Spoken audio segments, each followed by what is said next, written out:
You're Steve. I'm going to be over here somewhere, right off that point. I'll face Steve. Probably right out. No, I'm staying in the shade. They're going to be in the sun. He's staying in the shade. I can't stay. Yeah, I guess. Well, you won't be able to get the guys in. I don't want to be in any. I'll sit inside. Yeah, we're over here. You don't want to take the video into the sun. Yeah, it's on the other side. Denise is doing video. Oh, shit. Better get her back to the sun.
Good evening, everyone.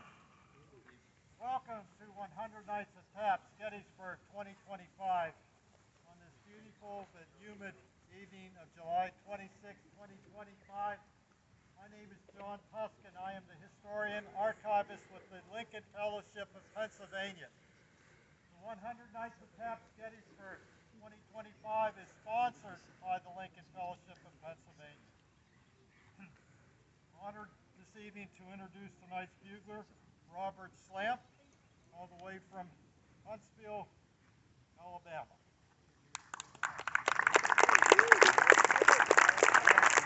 All of our buglers are volunteers. They come from all over the U.S. They pay their own way here to sound taps. Now, Robert's, this program's been in existence for 9 years. Robert's come every one of those 9 years here to Gettysburg to sound taps. Also accompanying Robert this evening is the Mifflin Guard. We're here with these welcome. A couple other real quick introductions. Helping us out this evening, one of our 100 Nights of Taps team members, Scott Burkett. He's a board member of the Lincoln Fellowship. And then our wonderful photographer, Sandy Tuskin. We have pictures on Facebook every evening. Check out our Facebook site, you'll see pictures from tonight. This evening, as we were guided by pathways through Gettysburg National Military Park. We were surrounded by the monuments dedicated to our brave soldiers and their enduring stories of sacrifice, sorrow, as well as extraordinary bravery. And these same pathways brought us here to the Pennsylvania National Monument, slightly south of Gettysburg National Cemetery, Soldiers National Monument, the place where in 1863 President Abraham Lincoln delivered the Gettysburg Address, one of the greatest speeches of all time. Gettysburg National Military Park's pathways are enduring pathways that guide us to our history. And an enduring pathway is what we refer to as our very brief educational component of the program. And tonight, I just want to talk a little bit about the bugle call taps, which you're going to hear in a moment. Although the exact origin of taps is clouded in some controversy and mythology, it most likely began as a revision of an earlier bugle call referred to as Scott Tattoo or Extinguished Light, a signal for the end of the day. Armies had used tattoo to signal troops and prepare them for bedtime roll call. Now, Major General Daniel Butterfield of the Army of the Potomac disliked tattoo. He thought the call was too formal to signal the day's end. So in July 1862, he sought the help of his brigade bugler, then 22-year-old Private Oliver Wilcox Norton, to help him compose a new bugle call for his troops. With the help of Private Norton, General Butterfield took the last 5.5 measures of tattoo and revised them into the 24 notes we know today as taps. This was done to honor his troops while in the camp at Harrison's Landing, Virginia, following the 7 days battles during the Peninsular Campaign. Now, why was the new bugle call called taps? The name probably comes from the 3 drum taps that were beat after tattoo or extinguished light. The drum beat that followed was commonly referred to by the troops as taps. After the new bugle call was created to replace the more formal tattoo, which ended with drum taps, it simply became known as taps. Taps was later sounded at a military funeral for a Union soldier killed in action. The deceased soldier's commanding officer believed that a bugle call would be less risky than the traditional 3-rifle volley, which the enemy might misconstrue as an attack.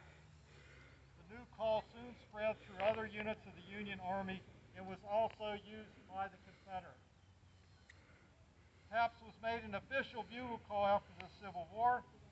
Beginning in 1891, the playing of taps became standard at military funerals. Today, taps is sounded as the final call every evening on military installations and at military funerals. In 2022, Congress recognized taps as the national song of remembrance. Once again, we are honored to welcome Robert Slam, tonight's bugler.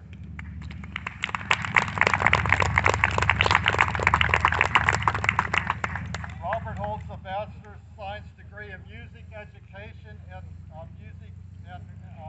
MEd, Master's Education in both elementary education and educational administration. He is married and has 2 children, both of which are musicians, professional musicians. Prior to moving to Huntsville, Alabama, Robert had been bugling at Civil War events as a member of the Mifflin Guard, field music, and sounding honors for Red Rose Veterans Honor Guard, taps for veterans, and bugles across America. He is currently Chief Bugler for the Hardy Guard Battalion, Alabama, and the Mifflin Guard here in Pennsylvania. He continues to play for veterans' families as a member of the Huntsville American Legion Post 237, taps for veterans, and bugles across America. He's also a member of the brass band of Huntsville and the Rocket City Bones. We're really thankful for all his contributions.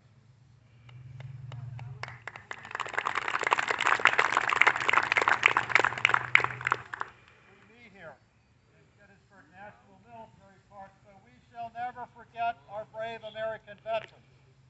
We remain steadfast in our dedication to the great unfinished work which those who fought here within Wales and many foreign lands so nobly advanced.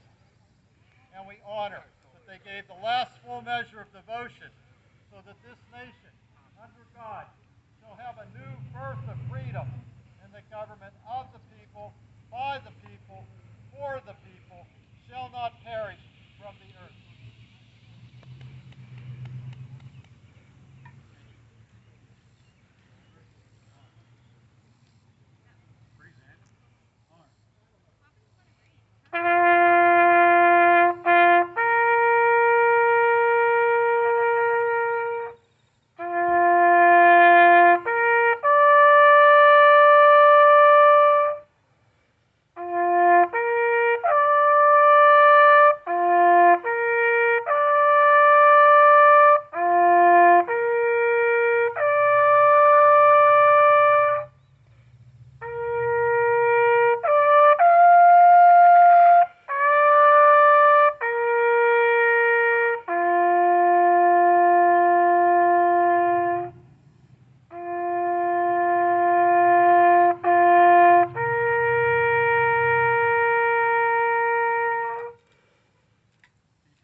With a tradition begun 6 years ago, we honor one soldier buried up here in Gettysburg National Cemetery every evening. Same soldier every evening. And as we honor this soldier, he comes to represent all the soldiers buried there. This year we're honoring First Sergeant Philip Bryce Hamlin, company of 1st Minnesota Volunteer Infantry Regiment. We placed his image on this commemorative coin, which we award to our buglers and other participants in 100 Nights of Taps. This year our coins are presented in memory of Charles Scott, known as Scotty. He was a great friend, a board member of the Lincoln Fellowship, and an admirer and student of Abraham Lincoln. Let me tell you a little bit about Sergeant Hamlin. He was born on May 24th, 1839 in Warren County, Pennsylvania. He had 3 younger brothers and a sister. In 1855, his family moved to Minnesota, where farmland was plentiful and affordable. Sergeant Hamlin held very deep religious beliefs. He believed that the outbreak of the war was God's will. He enlisted in the 1st Minnesota in April 1861, and he wrote at that time, "Having entered the service of my country from a sense of duty and trusting in the All-Merciful, I go forward without fear." He received his baptism of fire on July 21st, 1861 at the First Battle of Bull Run, which, as you probably know, ended in a rout of Union forces. He wondered then that perhaps God designed by this defeat to touch us the necessity of trusting Him. Through other major battles with the 1st Minnesota, Sergeant Hamlin began to struggle some with his faith, but he remained adamant that whatever his fate, it would be God's will. Now, the 1st Minnesota arrived here in Gettysburg early on July 2nd, 1863, and was initially held in reserve. But as the Union 3rd Corps collapsed in retreat, General Hancock gave the famous order to the 1st Minnesota to charge those lines, right over here. Of the 262 soldiers who charged, 262 charged, 215 were killed, wounded, or missing. That's 82%. One of the most severe losses suffered by a Union regiment in a single engagement during the Civil War. Although not directly involved in this initial charge, Sergeant Hamlin was dispatched down the line to assess what had happened. As nighttime descended and the roar of gunfire gave way to the cries from the wounded on the field, he completed his assignment. Now, the next day, while repulsing Pickett's charge over here, the 1st Minnesota suffered 55 more casualties. While charging near the color bearer, Sergeant Hamlin was struck in the neck, leg, and chest, and he died instantly. 24 years old. He was initially buried right down here by Town Road. Probably drove him in here this evening. Later that fall, reinterred up here in Gettysburg National Cemetery. He's in Minnesota Plot Section A, grave 10, if you'd like to visit his gravesite up there in the cemetery. A comrade said of him, deprecating war, loving and praying for peace, he was fighting for his government as the performance of a sacred duty he owed to it and to God. So I'd like to present the coin to Robert, and my colleague Scott will present coins to the Mifflin Guard. Thank you.